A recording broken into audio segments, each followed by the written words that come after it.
Bonjour à tous, aujourd'hui on va parler des balises méta.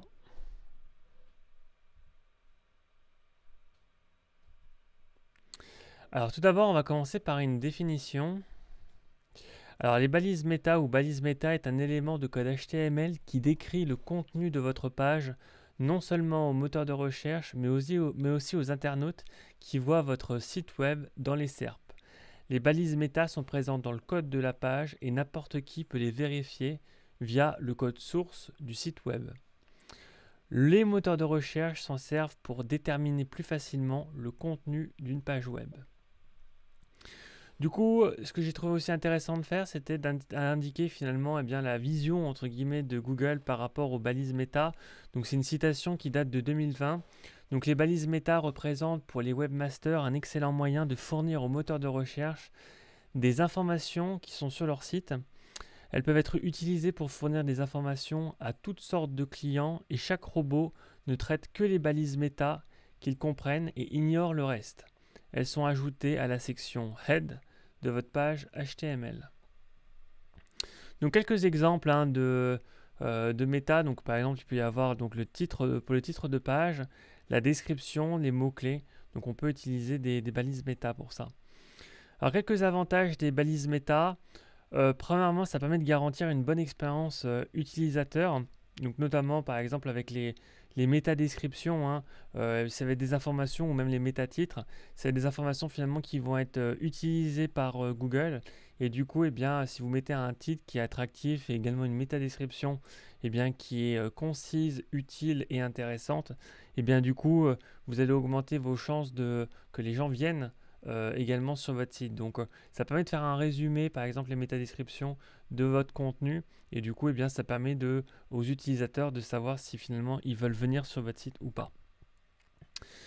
Ça permet aussi de donner des consignes aux moteurs de recherche, donc du coup les balises, notamment les balises canoniques et les balises méta-robots.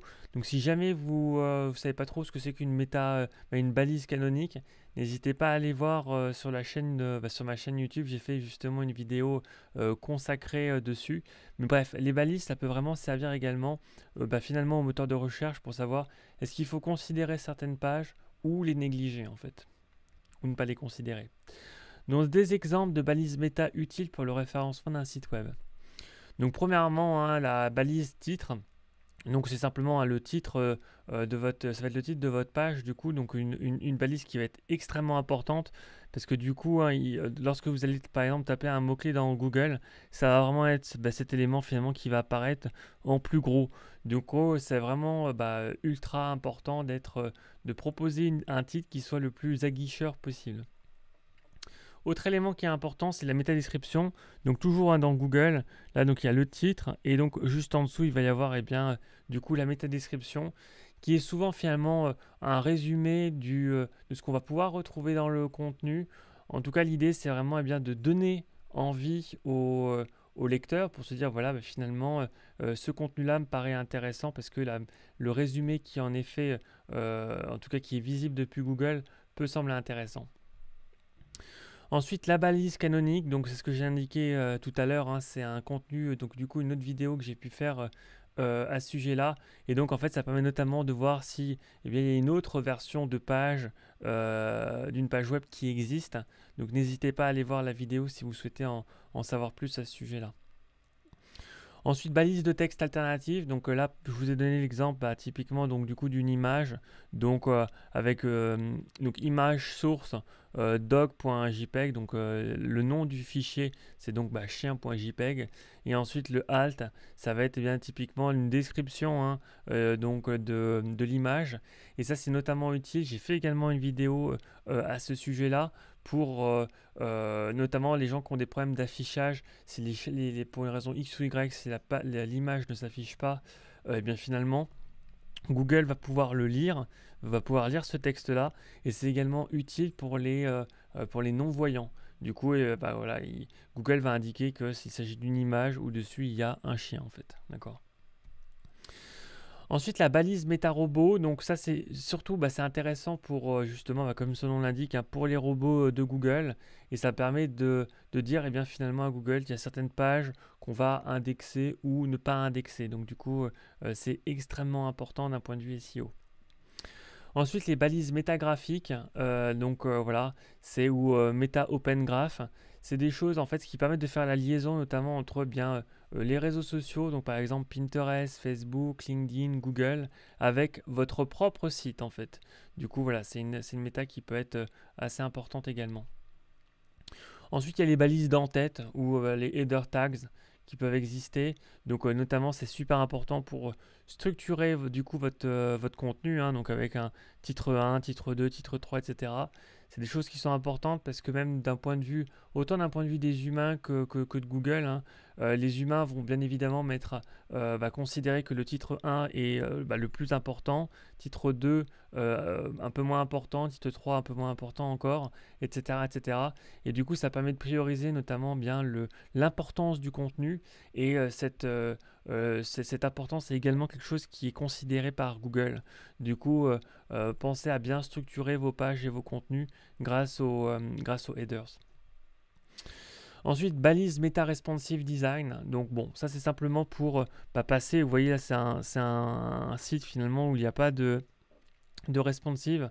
Et du coup, voilà, il n'y a pas de balises qui ont été mises en place. Et à côté, justement, eh bien, c'est un site qui va vraiment se charger correctement sur le téléphone. Donc voilà, ça peut être c'est une balise qui est intéressante. Ensuite, alors la balise schéma, et du coup, alors ça sert à quoi? C'est notamment, ça permet de donner des informations supplémentaires à Google pour que justement que le moteur de recherche ait une meilleure compréhension du type de contenu. Et donc là, vous voyez par exemple, il y a des étoiles, il y a le nombre de votes, le nombre d'avis, potentiellement le pricing également qui peut être proposé, ou même vous pouvez avoir par exemple le prix directement des produits qui vont s'afficher dans Google. Tout ça, hein, c'est du schéma du coup, et donc eh bien, c'est de la balise. Et ça permet en fait de donner de l'information supplémentaire, notamment à Google, mais surtout hein, aux visiteurs ou aux gens qui sont les internautes qui sont sur Google. Et donc ils vont pouvoir voir directement, eh bien, est-ce que votre site est bien noté, combien coûtent les produits que vous vendez, etc. Et tout ça même en dehors de votre site. Donc du coup, ce que ça veut dire aussi, c'est que eh bien, certains choix peuvent être faits, entre guillemets, avant même de rentrer sur votre site. Et la décision quasiment d'achat peut être faite quasiment avant même de rentrer sur votre site grâce à ce type de balises. Donc elles sont vraiment importantes. Ensuite, la Meta Content Type, donc ça indique notamment au navigateur comment lire ou analyser les fichiers en fait. Alors comment vérifier manuellement les balises méta sur un site web? Alors il y a plusieurs méthodes hein, pour ça. Disons que alors si vous allez donc du coup sur une page, j'ai pris par exemple une page de Tweno. Il suffit simplement hein, de faire un clic droit. Et donc là, si vous faites un clic droit, vous allez pouvoir appuyer ensuite sur, si vous êtes sur Chrome, vous allez pouvoir appuyer sur Inspecter ici. Ou sinon, vous pouvez faire directement afficher le code source ou sinon CTRL U en fait. Ça peut être même un raccourci encore plus rapide en fait. Donc, voilà. Donc du coup, vous pouvez faire soit inspecter, soit afficher le code source de la page pour pouvoir obtenir les informations. Et si vous faites du coup afficher le code source de la page, eh bien vous allez obtenir directement le code à proprement parler, hein, avec les différentes informations, les différentes méta qui peuvent être présentes. Et puis après, justement, vous pouvez aller vérifier si les informations qui sont indiquées ici conviennent ou non. Il y a aussi d'autres manières, donc là ce que je vous ai montré auparavant c'était un peu plus manuel disons, hein. Mais l'autre façon de le faire c'est également de le faire de manière un peu plus automatique. Donc il y a des outils qui existent, donc Meta Tag Analyzer et Meta Open Graph Check. Alors moi l'outil que j'utilise le plus ça reste Screaming Frog. Donc voilà, et ça vous permet notamment à ce que je vous indiquais, c'est des outils qui sont soit gratuits, soit freemium, donc accessibles jusqu'à un certain niveau. Et du coup, voilà. Donc il suffit pour cela simplement copier et coller l'URL des pages dans les différents outils et ça va vous donner les informations nécessaires. Alors quelques conseils pour optimiser vos balises méta. Donc vérifiez si la balise titre et méta description sont présentes sur toutes vos pages. effectivement, ça c'est quelque chose d'important en fait, notamment parce que dans tous les cas, même si vous les renseignez pas, Google va venir en fait piocher les informations, notamment les métadescriptions, donc il va venir piocher de manière un peu aléatoire le contenu qui vont être présents sur votre page. Donc du coup, c'est mieux en fait de vraiment les taper, comme ça vous augmentez en fait vos chances que, premièrement, de faire un bon résumé de contenu. Et puis, surtout, il y a vraiment un travail marketing derrière pour faire en sorte d'attirer les gens grâce justement à vos métadescriptions en fait. Donc voilà, et donner plus d'importance à vos titres et à vos structures de vos contenus. Ensuite, alors, n'oubliez pas de mettre les balises texte alternatives, notamment sur vos images. Effectivement, ça fait partie des choses qui font partie des bonnes pratiques. Si vous rajoutez des images, pensez systématiquement à rajouter des alt textes. D'ailleurs, j'ai fait une vidéo sur le sujet pour vous montrer comment faire depuis WordPress. Et du coup, ça va notamment vous faire, va vous permettre d'augmenter vos chances d'être bien positionné sur Google Images. Ensuite, concernant les méta-robots, même chose, hein, si par exemple vous mettez en place des éléments qui indiquent au moteur de recherche de ne pas indexer vos pages, c'est un peu dommage en fait, parce que si vous avez notamment un bon contenu, voilà, ça va complètement entre guillemets, vous sanctionner votre visibilité. Donc soyez vraiment attentifs. Avec les balises, on peut vraiment faire justement pas mal de dégâts si jamais on ne fait pas les choses correctement. Donc voilà, soyez attentifs par rapport à ça. Et dernier point, donc effectivement, autre chose que vous pouvez faire avec les balises, c'est ce que j'indiquais tout à l'heure, notamment avec les balises canoniques ou les canonical, c'est que vous pouvez notamment éviter le duplicate content. Si par exemple, si vous avez des pages produits avec un même produit mais avec les différentes couleurs, effectivement, finalement, il faut mettre vraiment en place des balises canoniques, sinon, vous allez avoir vraiment du duplicate content qui sert à rien et qui peut même potentiellement vous pénaliser en fait. Du coup, pensez à bien faire ça. Ouais. Et là, ce que je disais dans le dernier point, c'est qu'en fait, avec les balises, tout est une question vraiment de routine en fait. Donc, de mettre en place les choses. Quand vous créez un nouveau contenu, pensez à bien mettre le titre, à bien mettre la métadescription, à remplir régulièrement les alt textes, les alt tags sur les images, à vérifier effectivement que votre page est bien indexée. Bref, c'est vraiment une routine à avoir. Et si vous faites tout ça correctement, vous ne devriez pas avoir de problème avec les balises par la suite. Donc voilà, si jamais vous souhaitez aller un peu plus loin en SEO, n'hésitez pas à aller sur le blog de Tweno. Donc du coup là, j'ai fait moi un article sur notamment une définition sur les balises méta. Je rentre beaucoup plus dans le détail que ce que j'ai pu faire pendant cette vidéo.